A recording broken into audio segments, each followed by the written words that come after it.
ye ba ko bi so me hu ye no man pani ko baabi na Apia Stadium edi nechi saa edi ka nechi amaka no ka ne kure gina ye amaka ni gina ye chasa me dwen wa menti ase I can't understand. I can't think far. So on my penny car. Try your anchor ha, your baby or wakura. Now quiet see away a security zone. Away a security zone. I want to mean for. Now on my penny car. Na echo. Na Apia Stadium. Na ye jina car ni jina. So my penny ne ma ejina yo.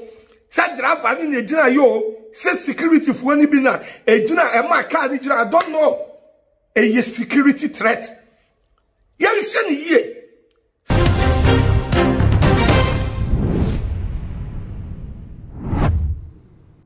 na anope video be trending. I was social media and so ebia no hu bi ebia na hu bi about ye nia your friend no Apia Stadium. Any ya papa Kwame despite onumanyamfo na video ni nyina ne say eye ya papa Kwame despite eko onumanyamfo bi ayi ase atin say Azuma Banda ana onko ye ena em say Apia Stadium su ko hobi ena okohu ya papa na wodi nachi an komodidie mu ana Apia Stadium ko ka se fa onsem hu ko na fa onsem hu ko no aye topic enkrofo ka wonsem pa na me sole ya no pay no ade a wosofukum chacha mahu me share video no mani anye say Apia Stadium ebebiye na no because ya papa despite wa bu Apia Stadium e wo ska fam eni niema bebre na Apia Stadium bebiye na no aka fa onsem hu ko bye me share say the video ne ko Apia Stadium so abeka se wan kasa medie the woman say 1 John chapter 1 verse 8 wasi ya kasi ya nya bone ya ne ya dada ya hona nukure ni mu ya ka ya bone ya wode ya bone cheyen obi ani wi aso ye perfect memiti we menye perfect kasa anofum wom obetumi akansem bi na wonye perfect but the hamme e wa ha a me ye de ama Apia Stadium mesra so obehye video we ya mame mesra pa se video ya sof kumchi acha me ye obehye e de ama me na wa like me na wa follow me adia Apia Stadium ye wo kurom ha sof kumchi acha me ka se enye na se national security any BNI any aban krofo etumi efre Apia Stadium etunifunie hwa ye wo kurom amame ka se menchero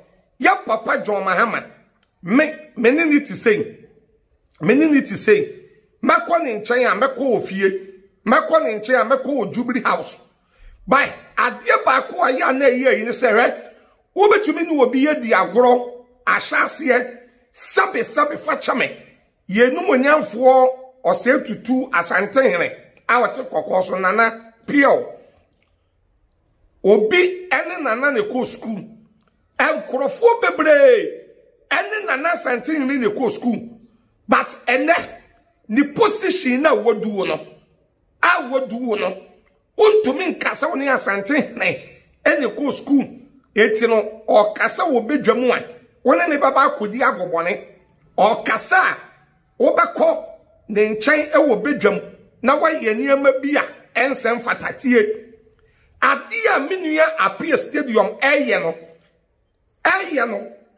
eye security threat adia wo ye no sofukum chacha me say eye security threat some ma show video so ni bebre ma frɛ no me ansa ne me ba be ye video no na ma frɛ wo bi ma frɛ ne ba ko mienu manya no na bibi koso saa no ese me ye video da oti bi won frɛmam wonim se edu ba bi no o man pani ko ba bi ya wakɔ ba bi na wakɔ ba bi no na wo man pani ka esiwa national security for the police ni so agya kutetuo na Apia Stadium Empese wo ya ko ka ne ho.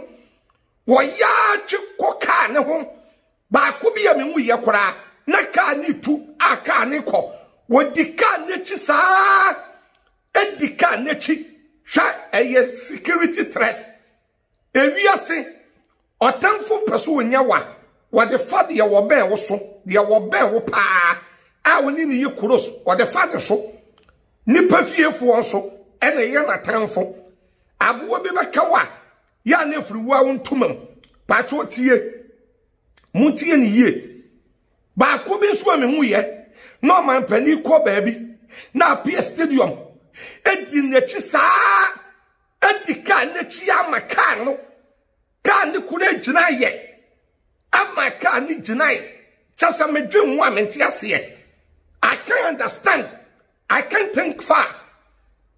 So on my panika try your enkra ha your baby or wakura now kwa yesi away security zone away security zone I want to mean for her now on my panika na eko na appear stadium na ye jina ka ne jina so my penina ma e jina yo sa driver ni jina yo say security for any bi na e jina e ma ka ni jina I don't know a security threat ya hwe ni ye sa de we ye osofukum chacha American sabe obi owo nim de ya na obetem ase woni o man pani ye kama na no o man pani ye free a memeti we ne ye kama menini ye free wo betimi akwa no wo fie wo betimi akwa no wo Jubilee House office na na kobo nkomo ba so man pani kokuma se na PS stadium wodu ho na K2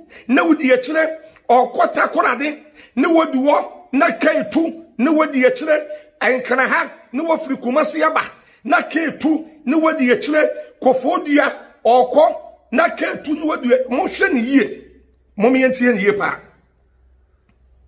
America president bi yabo ni din achiramen yesi afra ni James Gefred asade connect ne so ne kosua de bi fa ne ho na we kwan a ofa so a wodi hia ne nkwanhia James Gefred asade bi sa a woye America president bi